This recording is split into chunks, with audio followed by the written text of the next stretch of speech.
Bueno, la siguiente mesa se va a hablar de los bordes en la prostatectomía radical laparoscópica y robótica. Primero la visión del patólogo y después la visión del urólogo. Modera el doctor Rafael Medina y primero hablará la patóloga, la doctora Ainara Azusta.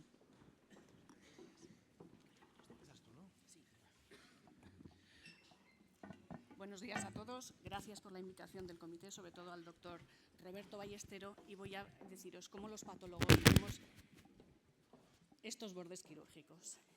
Evidentemente no tengo conflicto de intereses y lo que voy a hablar es qué es el borde quirúrgico, cómo manejamos la pieza cuando recibimos en anatomía patológica, cómo vemos los distintos bordes quirúrgicos en el servicio y si hay opciones de mejora en equipo. ¿Qué es un margen quirúrgico positivo o un margen quirúrgico afectado por la tumoración? Es aquel tumor que toca la tinta china. ¿Y qué es esto de la tinta china? Cuando recibimos las piezas en anatomía lo que hacemos es describir si son bordes regulares, irregulares, en este caso es irregular, si vemos que la cápsula está íntegra o no, si hay tejido adiposo alrededor, y lo que solemos hacer es además pesar y medirlo.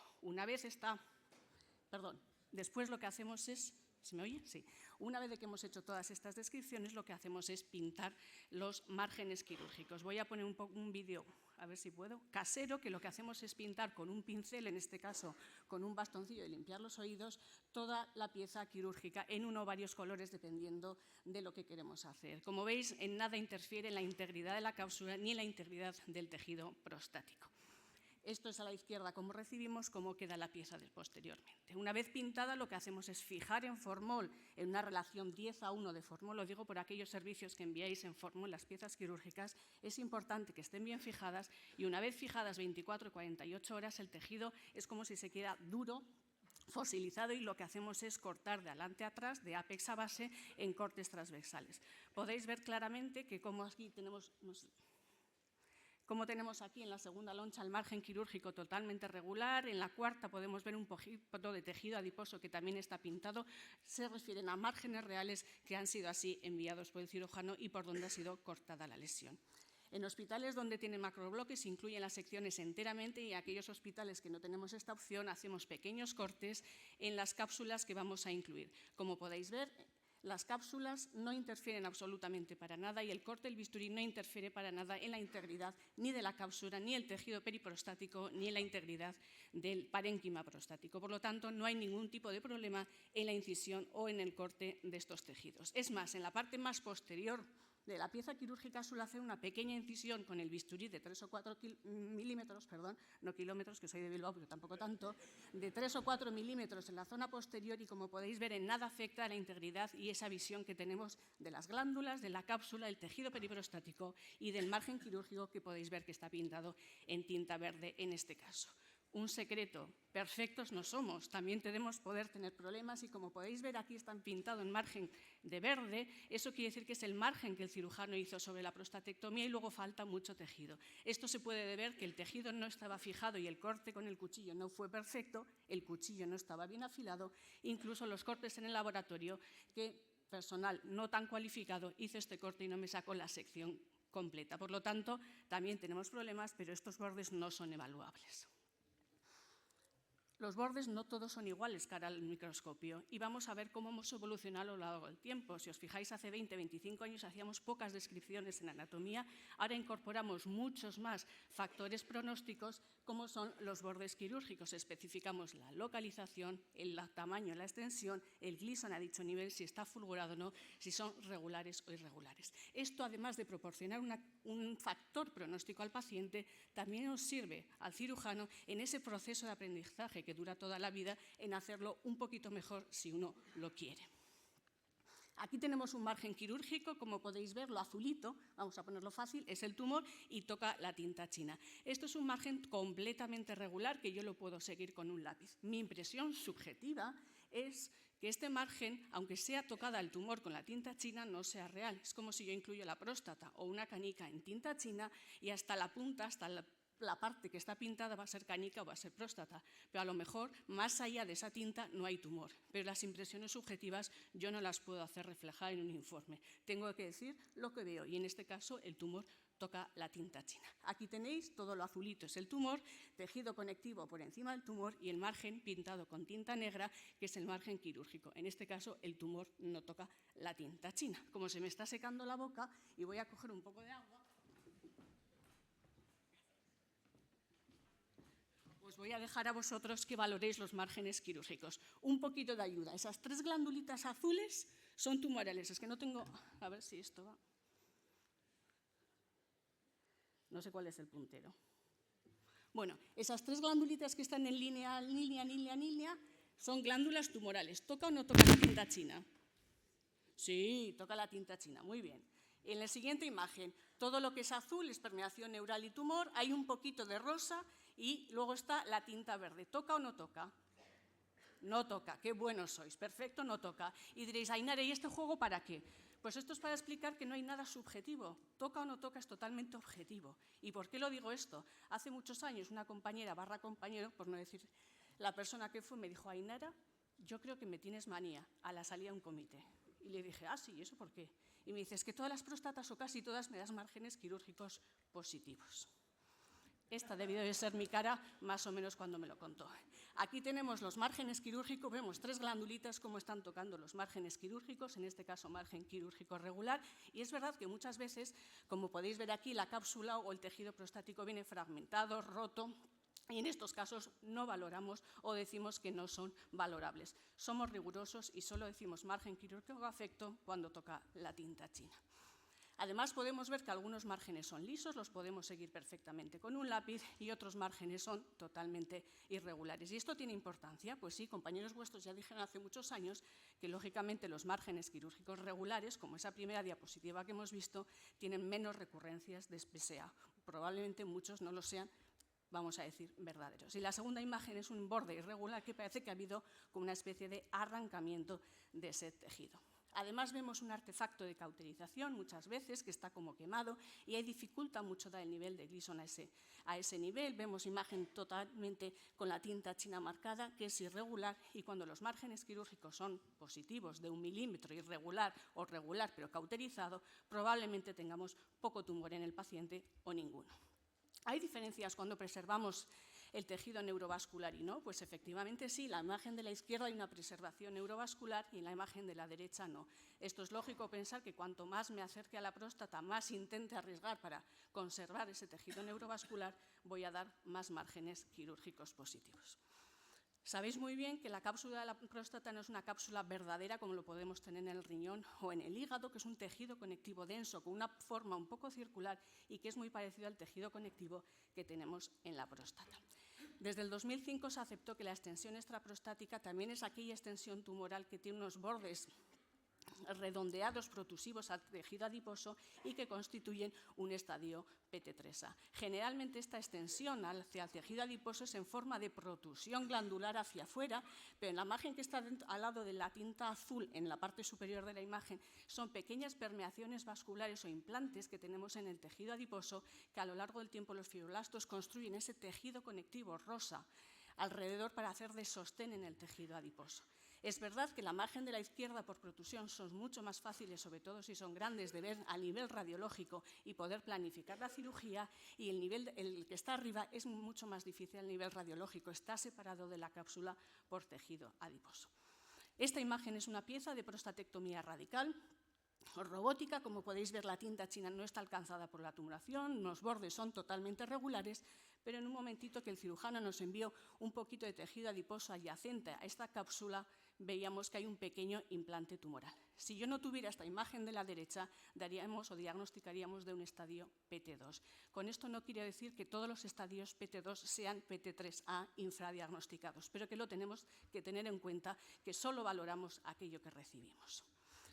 Y esta es otra imagen, como podéis ver, ya pintada con tinta china, márgenes irregular, sube y baja el tejido, y en este caso, en lugar de tener tumor, lo que tenemos son glándulas prostáticas benignas con cuerpos amiláceos en su interior que no están completas. Esto quiere decir, y aunque suene un poco fuerte en los informes, así lo hago constar, sin evidencia de extirpación completa, bien de la próstata o bien de la vesícula, que también hay que tenerlo en cuenta estos márgenes. Por lo tanto, deciros que los márgenes no los manipulamos en anatomía, podemos hacer mejor o peor, pero no los manipulamos, que es algo objetivo, toca o no toca, lo puede decir cualquier persona, y solo damos márgenes quirúrgicos positivos cuando toca la tinta china. Podemos mejorar, hay autores que dicen de la introducción de las intraoperatorias en estas cirugías y algunos que hablan de hacer un comité multidisciplinar antes de abordar estas cirugías. Estos los pacientes, lógicamente, les preocupa lo que les preocupa. Y a los pacientes les preocupa a los patólogos, pues evidentemente no, porque la mayoría ni nos conocen. Y a los urólogos, pues espero que tampoco, porque venimos, creo, más a aportar que a tener manías. Muchas gracias.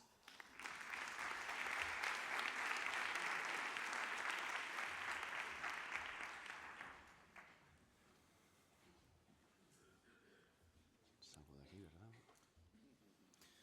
Salgo de aquí. Ah, ya está. Perfecto. Ah, no es la otra. Salgo de aquí. Y Miguel Ángel Alonso. Y ahora ya aquí la presentación. Buenos días a todos. Agradecer primero la invitación a la organización, a los coordinadores del grupo, al doctor Ballesteros, al doctor Cansino, al doctor Mora y a la Asociación Española de Urología, en especial al doctor Álvarez Osorio, por su excelente trabajo en los últimos años. Este es un vídeo que no sé si se oirá. Un libro sobre compostaje. ¿Hay novedades en el compostaje? Avances interesantes. Lo he resuelto. En la próstata parece que llevamos un montón de años donde no se había avanzado nada, pero ahora estamos viviendo una verdadera revolución, tanto a nivel médico como a nivel quirúrgico, con la incorporación de nuevas tecnologías. A título informativo, este es un estudio que en el 2012 el doctor Mario de Arriba Alonso, de nuestro servicio, pues comparó la cirugía abierta con la cirugía laparoscópica. Veíamos que teníamos mejores continencias en la cirugía laparoscópica, que había, en principio, menos bordes positivos que ya se han definido en la cirugía laparoscópica y se estudiaban si estos eran anfractuosos o no, y la longitud del mismo. Veíamos que las localizaciones más frecuentes eran en el apex y en la zona medial, y eso es algo que más o menos ocurre en la mayoría de las series, tanto laparoscópicas como con asistencia robótica. Hay muchos estudios, pero he seleccionado en principio dos por la importancia, y no son especialmente novedosos en el sentido de que no incorporan las nuevas tendencias y las nuevas tecnologías que tenemos hoy en día. Quizás este es uno de los que mayor validez tiene, como es una revisión retrospectiva europea con 5 hospitales, en la que se reclutaron más de 8.000 pacientes. Y sabemos que está claro que hay una repercusión de tener un borde positivo con la recidiva bioquímica. Lo que no teníamos tan claro es que si la recidiva bioquímica tenía una relación directa con la supervivencia de cáncer específica o la supervivencia global, que es lo que realmente importa. ¿Y qué es lo que hicieron? Pues básicamente estratificar a los pacientes con estadios clínicos con el índice CAPRA, fundamentalmente, Gleason. Se hizo un análisis multivariable y se observó un hazard ratio alto tanto para la recurrencia bioquímica como para los bordes positivos mayores y menores de 3 milímetros, y sobre todo cuando había una afectación multifocal. Pero el hazard ratio, en principio, para los casos seleccionados con bajo riesgo con el índice CAPRA, la supervivencia y la cáncer específica y la supervivencia y la mortalidad global prácticamente no se modificaba. Eso queda muy de manifiesto en estas gráficas de Kaplan-Meier de los pacientes de bajo riesgo, y se ve que en los pacientes de alto riesgo, pues efectivamente sí había una repercusión en la supervivencia global y en la mortalidad global. También seleccioné este estudio porque precisamente hacía un análisis de los pacientes de alto riesgo y muy alto riesgo. El seguimiento fue largo, también había una repercusión sobre la recidiva bioquímica y había una repercusión en la mortalidad cáncer específica y en la mortalidad global. Pero lo más curioso de este estudio es que los pacientes fueron rescatados fundamentalmente con radioterapia, y todos aquellos pacientes que fueron rescatados con radioterapia, a los 7 años tenían prácticamente la misma supervivencia, con lo cual prácticamente no estábamos haciendo nada.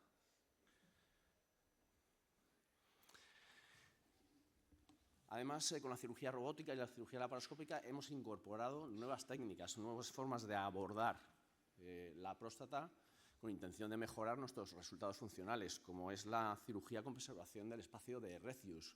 Esa es una cirugía que nosotros comenzamos realizando con próstatas seleccionadas, pequeñas, que no tuvieran lóbulo medio, en la que el acceso pues, es algo más complejo, en la que pues, vamos poniendo grapas justo en la zona de las bandas neurovasculares, y luego en vez de ir cortando, lo que vamos haciendo es tratar de separar. No siempre es fácil. Hay próstatas con prostatitis previa, el acceso a la uretra es peor, y luego la sutura sabéis que es diferente. También hay alternativas como la preservación de estructuras naturales, preservando el esfínter interno, el cuello, para definir mejor, lo mejor posible la base, y lo mismo con clips, ir luego separando y manteniendo la banda anterior para luego ser reconstruida, y también me parece que están demostrando mejores tasas, sobre todo de continencia precoz, en la mayoría de los casos. Además, veis que el sangrado del Santorini es muchísimo mejor porque estamos pegándonos mucho más a lo que es la glándula. Luego tenemos que tener una serie de consideraciones. Si estos pacientes han tenido una cirugía previa, una RTU, una enucleación, si tienen o no prostatitis, han sido sometidos a braquiterapia, la obesidad, la experiencia del cirujano es fundamental. El tamaño prostático. Operar una próstata de 190 centímetros cúbicos va a dar lugar a una mayor probabilidad de márgenes positivos, porque el acceso, especialmente al ápex, va a ser mucho más complejo. También podemos accidentalmente entrar en la próstata. Aquí es un caso donde vemos que se está cortando. Generalmente somos capaces de identificar ese acceso accidental a la próstata porque es un tejido glandular, y sí que lo diferenciamos de esa superficie fina.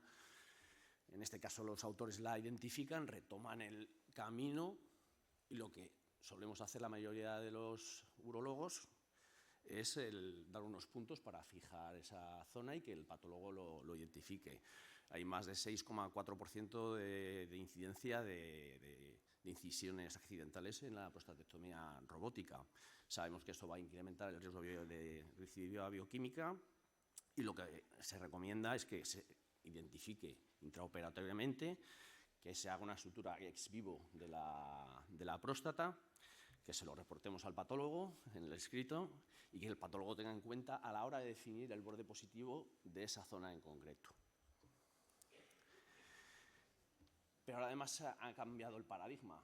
En la mayoría de los casos, muchos de los pacientes van al quirófano con una resonancia magnética multiparamétrica, y ya hay estudios en los que se ve que el que se realice previamente a la prostatectomía pues, puede predecir el que haya o no bordes positivos, y han comparado el hacerla y no hacerla con mejores tasas de bordes positivos.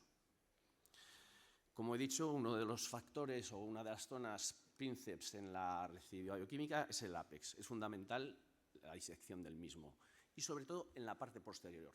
La próstata muchas veces a la cara anterior la vamos rebajando hacia atrás, pero en la parte posterior siempre nos queda un cierto grado de tejido prostático. Lo óptimo es girarla en ambos lados para conseguir liberarla de forma completa y tener una mayor seguridad. Y luego ya llegan las nuevas tecnologías, el impacto de los modelos 3D, que pueden mejorar también estos resultados.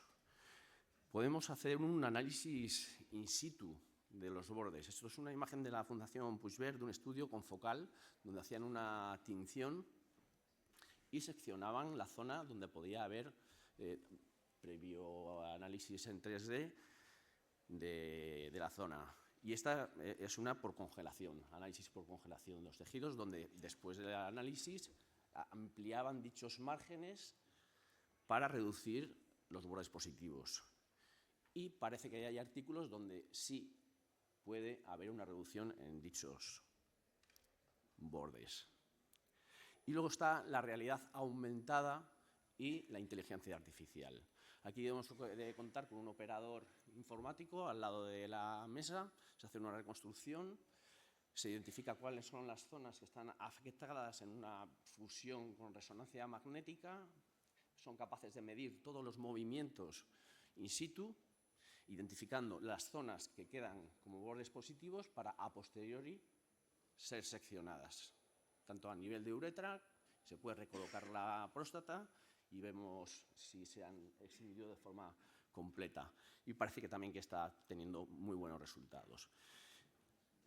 Y quizás lo que más me gusta, pero que no sé si lo veremos, y sobre todo por lo caro que puede ser, es la fluorescencia con PSMA in situ durante la cirugía, donde vamos a ver las zonas que están afectadas y durante la cirugía podemos hacer tanto una terapia prácticamente focal de la zona afectada, vamos a ver los restos que quedan, como aquí en una vesícula seminal,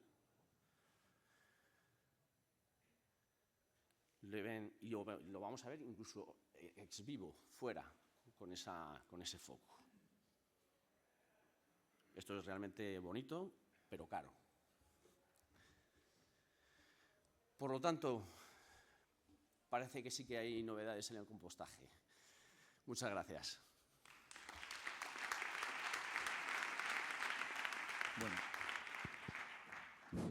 Bueno, muchas gracias a los dos ponentes porque os habéis ajustado rigurosamente al tiempo, con lo cual tenemos 10 minutos para poder establecer un debate. Yo, por mi parte, en primer lugar, agradecer a la organización, Roberto, a ti en concreto, la invitación a nuestro grupo a participar en esta estupenda reunión y, por supuesto, a la Asociación Española de Urología. Tenemos alguna pregunta de la sala que ahora haremos, pero a mí me gustaría aunar vuestras dos presentaciones en un punto que tú has tocado y que me parece muy interesante. Los urólogos yo creo que nos debatimos ahora mismo en cuanto a los márgenes positivos en el equilibrio de tener los mejores resultados funcionales y mantener una exéresis lo más completa posible y más ortodoxa y no tener bordes positivos. Eso nos lleva muchas veces, como tú has comentado, o la mayoría de las veces, a hacer una correcta planificación de la cirugía que no siempre conseguimos. Y entonces pues nos metemos tras tumor, como tú bien has enseñado, teniendo bordes incisionales, pero también a veces por ser funcionalmente conservadores dejamos márgenes positivos. Son dos cosas muy diferentes para nosotros. Me llama mucho la atención y es una práctica habitual cuando tenemos bordes incisionales y rectificamos el plano y damos unos puntos. ¿Cómo lo interpretáis luego vosotros en anatomía patológica? ¿Qué veis en esos puntos? ¿Cómo interpretáis esos márgenes o pseudomárgenes positivos que para nosotros no lo son, puesto que hemos rectificado el plano, pero vosotros sí lo interpretáis muchas veces como bordes positivos? ¿Qué tenéis que decir al respecto? Solemos pintar los márgenes que vienen con hilos, hemobloco, todas otras alteraciones que han podido ver, ya que el cirujano, mal hecho, voy a aprovechar a decir, no bajáis nunca a anatomía a explicarnos la cirugía. En esas zonas donde hay hilos los solemos pintar de otro color para saber cómo estamos haciendo. Intentamos quitar los hilos con mucha delicadeza para no fragmentar más de lo que están esos bordes, para que eso sea real. En caso de que se fragmenten, lo que hacemos es decir no valorables porque no lo hemos podido hacer, pero pintamos de otra forma. Nosotros estaríamos encantados de que bajarais a anatomía. Yo voy a aprovechar también este debate, lo tengo con mi patólogo. ¿Cuántas veces leéis la hoja operatoria? Nosotros no bajamos, pero vosotros no leéis nuestras hojas operatorias, donde solemos describir estas circunstancias, ¿no? Entonces ahí estamos un poco en empate, pero bueno, es un chascarrillo. En definitiva, por ser concreto, ¿cómo interpretáis esos bordes incisionales vosotros? ¿Como márgenes positivos, como no márgenes positivos? ¿Cómo lo soléis clasificar, por lo menos en vuestro grupo? Claro.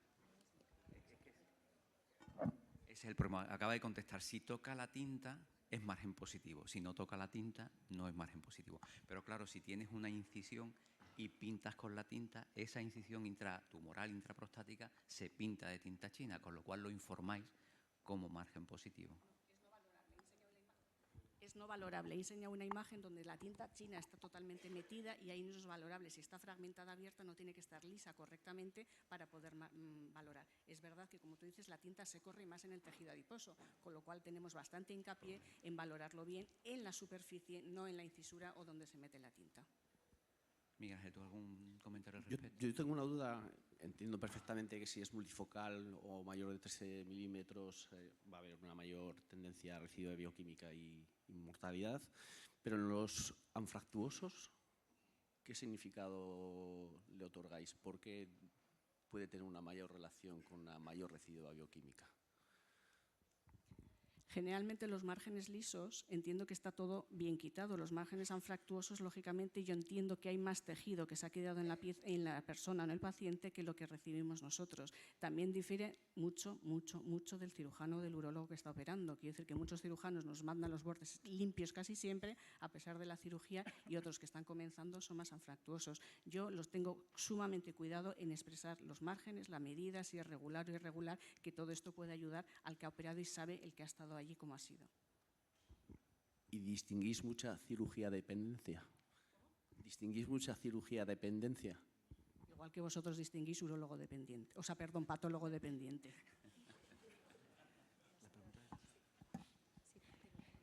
Sí, Estamos de ping-pong, ya estáis viendo, Sí, sí. ¿no? Pregunta para ti, Ainara. ¿Hay alguna cifra en la longitud del margen para saber si es clínicamente relevante? Me parece un poco... 3 milímetros, 5, hay mucho más en el APES, esto va a depender. Yo lo que puedo decir es lo que tengo en el informe. Lo que no sé, puedo saber la extensión, pero no puedo saber el espesor que hemos dejado tampoco en el paciente. Vale. Y para Miguel Ángel, todas estas técnicas de preservación nerviosa, que son más exhaustivas, ¿se asocian a mayor número de márgenes? La mayoría de los estudios ahora mismo sí están dando unas mayores cifras de márgenes positivos. Se están reservando para casos de bajo riesgo, en la mayoría de los casos, gente joven, pero sí es cierto que también tienen unas mejores tasas de funcionalidad. Es lo que estábamos hablando, ¿no? El equilibrio, efectivamente. El equilibrio entre ser funcionalmente lo más conservadores posibles, pero nos arriesgamos a tener más márgenes positivos. De hecho, el vídeo que tú has puesto, que es precioso, de la disección de la uretra, cuando somos conscientes de que tanto en la laparoscopia como en robótica el mayor porcentaje de márgenes positivos se da en el APES, ¿no? Pero vamos a ello. O sea, yo creo que es fundamental la correcta categorización, evidentemente, tanto por resonancia como por características del tumor y planificar correctamente la cirugía. Yo creo que ahí es la llave o la clave para poder ser funcionalmente lo mejor posible, pero también evitar en la medida de lo posible el tener márgenes positivos. Yo creo que ya hemos comido el tiempo, pues muchas gracias a todos y a los dos nuevamente muchas gracias.